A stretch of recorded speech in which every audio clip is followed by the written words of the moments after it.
Siapa yang tidak kenal dengan satu sosok yang menyeramkan ini? Ya, ini adalah kuntilanak. Nah, kali ini Fakta Dunia akan memaparkan seorang ilmuwan dari Jerman yang berhasil mengusut asal-usul dari kuntilanak. Nah, sebelum lanjut ke videonya, mari kita lihat-lihat dulu tanggapan orang-orang yang memberi tanggapan dari kuntilanak. Oke, yang pertama ada Tony Kopa. Dia menyebut bahwa hantu itu ya alien dari planet lain yang bisa mindahin pikiran ke jaringan digital dan ke saraf. Bisa aja nih Tony Kopa. Lanjut dari Riyad Zulkarnain. Kunti hanya salah satu spesies jin yang bentuknya menyerupai wanita. Ada di beberapa negara termasuk di Amerika Latin. Ada juga spesies yang berbentuk hewan atau setengah manusia dan setengah hewan. Hanya saja semua itu bukan bentuk aslinya dan biasanya tidak dapat dilihat oleh mata manusia. Butuh energi yang cukup besar untuk mereka bisa menampakkan dirinya. Nah, ini betul sekali menurut Riyad Zulkarnain. Satu lagi, ini ada Putu Subagia. Mungkin betul juga penelitian tersebut di masyarakat Bali tidak ada istilah kuntilanak atau hantu spesies itu karena media, film dan sebagainya membuatnya jadi populer sekarang ini. Nah, itu dia kutipan-kutipan dari orang-orang yang berhasil memberikan komentar tentang kuntilanak. Nah, kalau menurut kalian kuntilanak itu sendiri ada atau tidak sih? Coba tulis di komen ya. Peneliti Jerman sukses bongkar misteri kuntilanak. Kok bisa? Dikutip dari CNBC Indonesia, di Indonesia hantu lekat dengan kehidupan manusia. Jika ada hal-hal yang dianggap tidak masuk akal, maka biasanya hantu bakal dijadikan kambing hitam. Ini menunjukkan bagaimana masyarakat kita sangat kental dengan tahayul. Sebagai contoh, tuyul suka disalahkan apabila terjadi kehilangan uang secara misterius. Namun seiring berjalannya waktu, mulai banyak riset mengungkapkan bahwa tuyul adalah konsep tahayul yang dibuat oleh orang miskin yang iri terhadap orang kaya. Kasihan tuyul ya.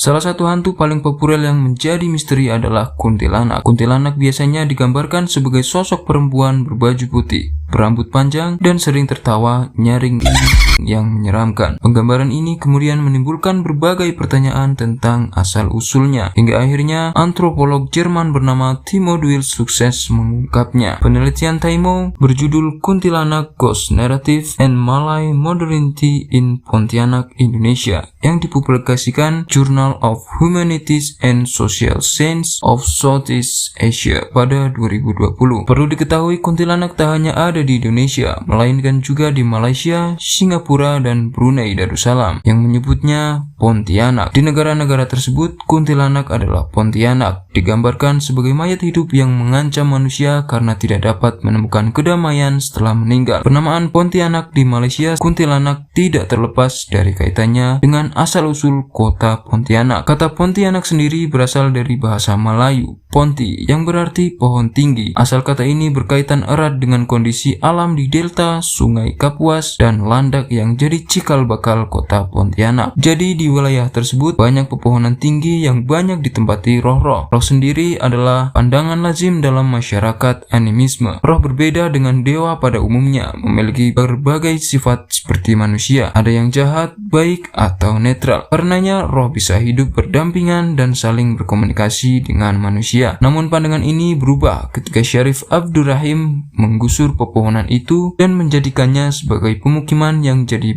cikal bakal kota Pontianak. Menurut Timo, sejak penggusuran itu dilaksanakan, terjadilah perubahan sebutan terhadap roh tersebut menjadi Pontianak atau kuntilanak yang merujuk pada penunggu pepohonan tinggi. Ini juga yang membuat manusia modern mengidentikan pohon besar seperti beringin sebagai tempat tinggal setan. Lalu mengapa roh tersebut jadi berubah menjadi seram dan identik dengan wanita? Jawabannya, atas hal ini dapat ditemukan dalam riset sejarawan Nadia Karima, pelatih berjudul Monsterisasi Perempuan dan Monotisme pada 2022. Kemudian CNBC Indonesia, Senin tanggal 20 bulan 2 2023, Nadia yang telah lebih dulu melakukan riset kuntilanak sejak 2013 memaparkan jawaban menarik. Menurut Nadia, pandangan seram itu terjadi karena kedatangan agama monotisme.